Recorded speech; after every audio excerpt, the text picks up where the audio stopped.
इंडी गठबंधन की हिंदू धर्म के प्रति जो नफरत और हिकारत उनके दिल में भरी हुई है, जो अवमानना और तिरस्कार उनके मन में भरा हुआ है, यह उसकी स्वाभाविक अभिव्यक्ति है। वही गठबंधन है जिसने 2023 में बाकायदा कॉन्फ्रेंस की थी इरेडिकेशन ऑफ सनातन धर्म, अर्थात हिंदू धर्म का समूल नाश। ममता बनर्जी जी का बयान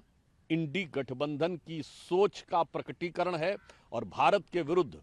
हिंदू धर्म और सनातन धर्म के विरुद्ध होने वाले षड्यंत्र का भी एक प्रकटीकरण है। मैं मधु से अनभिज्ञ आज भी जीवन भर विषपान किया नहीं विध्वंस विश्व का आजीवन निर्माण किया है।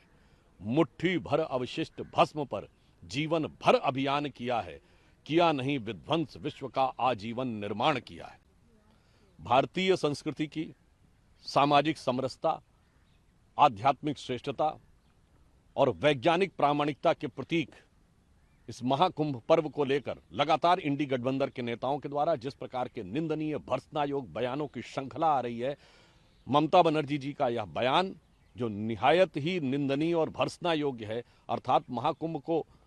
मृत कुंभ कहना, यह उसी का एक अंग है। इससे पहले कांग्रेस अध्यक्ष खड़गे जी स्नान करने का मजाक उड़ा चुके हैं, उसके बाद अखिलेश जी अवमानना और तिरस्कार के बयान दे चुके हैं, लालू प्रसाद यादव जी भी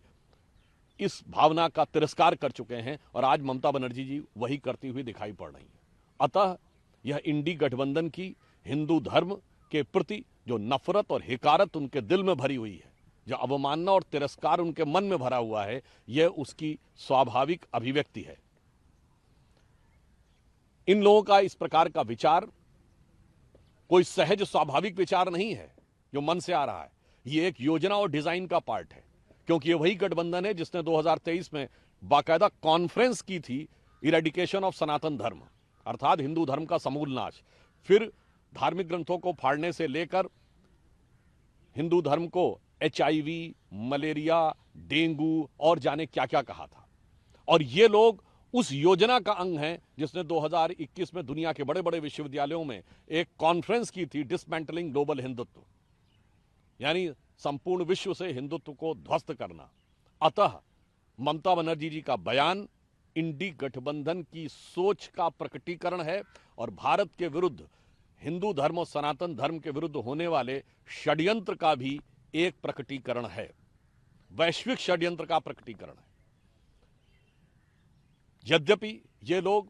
हिंदू धर्म, सनातन धर्म और भारतीय संस्कृति के लिए कितना भी विश्वमन करते रहें, परंतु हम तो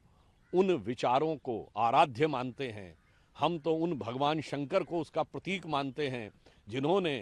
कि जगत कल्याण के लिए कंठ में विष धारण किया और जगत का कल्याण किया। तो मैं उन करोड़ों श्रद्धालुओं को जिनकी भावनाओं को आहत करने का,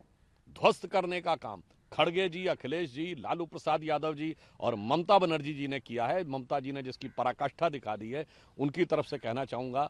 कि मैं मधु से अनभिज्ञ आज भी जीवन भर विषपान किया नहीं विध्वंस विश्व का आजीवन निर्माण किया है।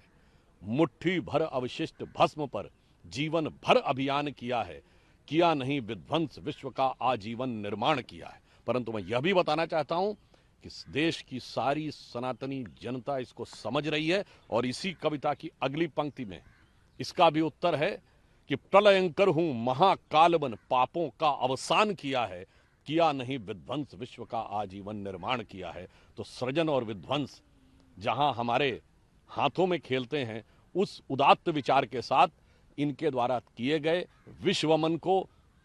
हिंदू समाज अपने कंठ में धारण करके इस भारत की राष्ट्र की प्रगति में अपना योगदान देता रहेगा और इन लोगों की नफरत और हिकारत को नकारता रहेगा।